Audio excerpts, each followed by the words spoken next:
بسم اللہ الرحمن الرحیم۔ افطار کرنے میں جلدی کرو۔ جب یقینی طور پر سورج غروب ہو جائے تو بلا تاخیر روزہ افطار کر لینا چاہیے۔ یہ سنت ہے اور خیر و برکت کا سبب ہے۔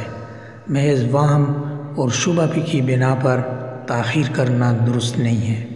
چنانچہ رسول اللہ صلی اللہ علیہ وسلم کا ارشاد ہے، اللہ تعالیٰ نے ارشاد فرمایا کہ میرے بندوں میں سب سے زیادہ محبوب بندہ وہ ہے جو افطار میں جلدی کرے۔